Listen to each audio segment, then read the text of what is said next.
اتقوا الله حق تقاته ولا تموتن إلا وأنتم مسلمون. وقال النبي صلى الله عليه وسلم: كن عالما أو متعلما أو مستمعا أو محبا للعلم ولا تكن الخامسة فتهلك، أو كما قال عليه الصلاة والسلام. بزرگوں، محترم سامعین اور معزز علماء کرام، جو حضرات کھڑے ہیں وہ بیٹھ جائیں، بس جلسہ ختم ہونے والا ہے، دعا ہونے والی ہے. یہاں صرف ایک پیغام دینا ہے: جو جلسہ گاہ کے اندر ہے وہ بھی سنیں، اور جو جلسہ گاہ سے باہر بھی ہے وہاں آواز میری پہنچ رہی ہے وہ بھی سنیں، ذمہ دار بھی سنیں، استاد بھی سنیں، مقرر بھی سنیں، انعام سر بھی سنیں، مرد بھی سنیں، عورت بھی سنیں، سب غور سنیں. اور سب سے پہلا مخاطب میں خود اس کا ہوں کہ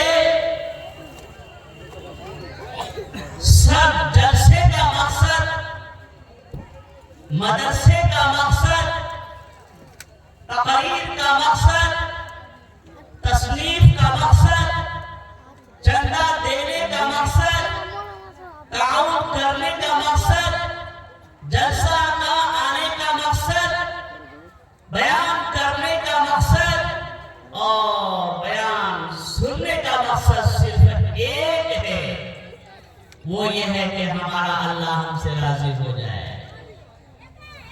ہمارا خالق، ہمارا رب ہم سے راضی ہو جائے. جب یہاں سے ہم اللہ کے پاس جائیں تو ہم اللہ کو راضی کر کے جائیں.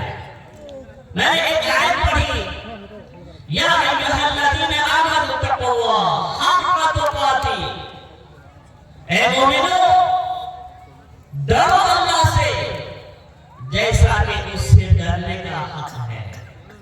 یعنی اپنے دل کے اندر خوف پیدا کرو، خشیت الہی پیدا کرو، اللہ کا ڈر پیدا کرو.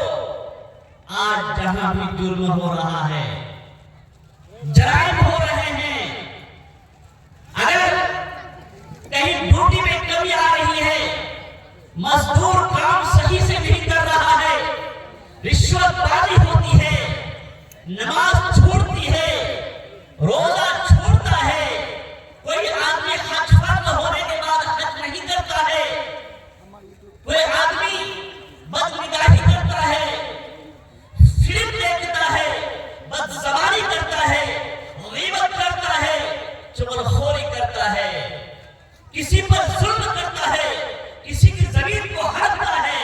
سب کے اسباب میں سے ایک اہم سبب، ایک وجہ اور اہم وجہ یہ ہے کہ ہمارے دل میں اللہ کا خوف پیدا نہیں ہوا.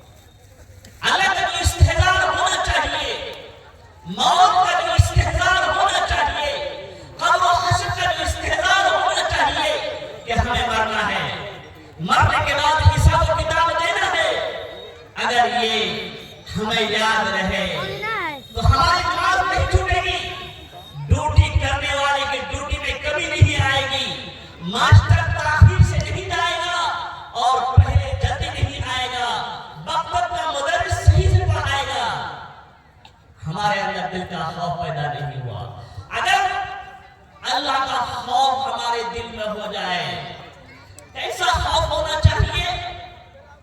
کیسا خوف ہونا چاہیے؟ ایک عام مثال ہے، ہم بھی محتاج، آپ بھی محتاج، سب محتاج اس کے، اس چیز کے ناظر بھی محتاج ہے، مدرس بھی محتاج ہے. اس لیے اس کا مذاکرہ کرنا چاہیے، بار بار بولنا چاہیے اس کو. اگر اللہ کا خوف کیسا ہونا چاہیے؟ رمضان کا مہینہ ہوتا ہے، رمضان کا مہینہ ہوتا ہے، گھر میں کھانا بھی ہوتا ہے، پانی کا انتظام بھی ہوتا ہے، لسی کا انتظام بھی ہوتا ہے، لیکن ہم کھانا نہیں کھاتے ہیں کہ روزہ ٹوٹ جائے، یہ سمجھتے ہیں؟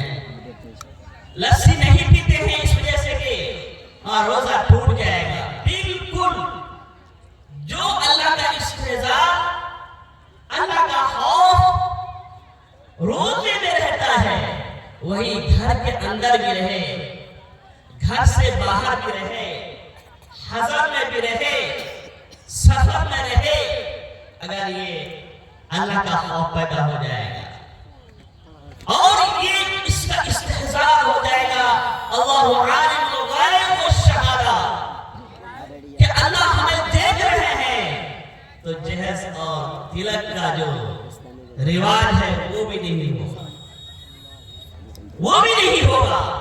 یہی وجہ ہے کہ اللہ والوں کے ہم دیکھیے گا، جو لوگ اللہ والے ہیں، جن کے دلوں میں اللہ کا خوف پیدا ہوتا ہے، ان کے ہاں رسم و رواج نہیں ہوتا، ان کے ہاں رسم و رواج نہیں ہوتا۔ جنرل ضیاء الحق شہید جو پاکستان کے صدر تھے، بڑے پیسے کے مالک تھے، لیکن وہ ڈاکٹر عبدالحی عارفی بڑے اللہ والے تھے، حضرت تھانوی کے خلیفہ تھے۔ ایک مجلس میں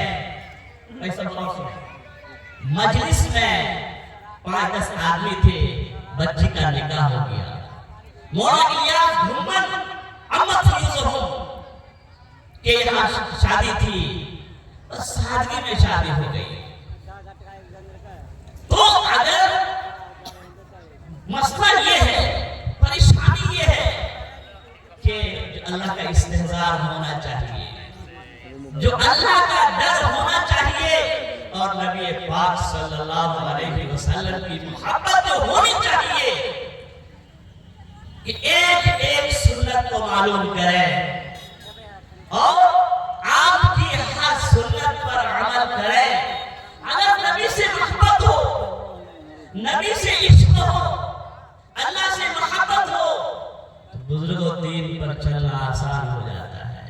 خود ہمارے پنچایت میں، ہمارے علاقے میں کئی ایسی شادیاں ہوئی کہ لڑکا کپڑے تک نہیں لیا، ایک تاغا نہیں لیا، وہ ہمارے شاگردوں میں ہے، میں وہاں حاضر تھا۔ تو سب چیز کا حل یہ ہے کہ ہم اپنے اندر اللہ کا خوف پیدا کریں اور نبی پاک صلی اللہ علیہ وسلم کی سنت کی پیروی کر رہے ہیں، نہیں کر رہے ہیں۔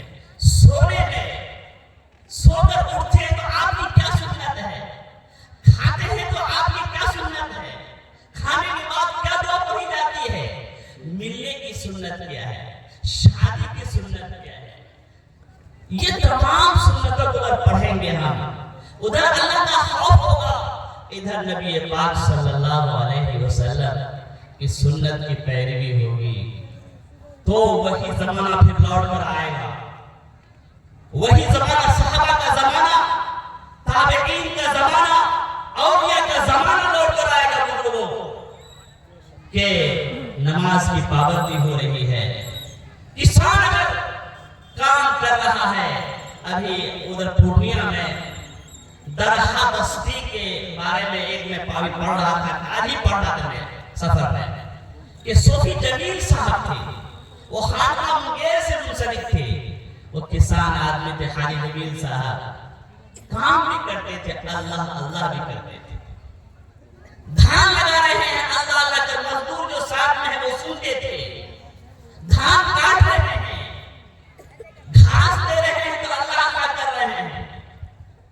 تو اگر یہ فکر ہوگی کہ بہت لمبا سفر ہے، مرنے کے بعد پھر موت نہیں آئے گی، اگر ہم دلی جاتے ہیں، سعودیہ جاتے ہیں، ٹکٹ بھی ہوتا ہے، پاسپورٹ بھی ہوتا ہے اور توشہ بھی ہوتا ہے، اگر ہمیں یہ فکر ہو جائے کہ ہمارا خالق ہم سے پوچھے گا، تو تمہارے پاس نماز کا کیا سرمایہ ہے؟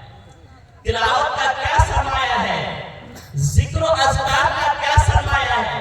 استغفار کا کیا سرمایہ ہے؟ درود شریف کا کتنا سرمایہ ہے تمہارے پاس؟ خود یہاں ابھی محاسبہ کر رہے ہیں. یہ جلسہ محاسبے کا دن بھی ہوتا ہے.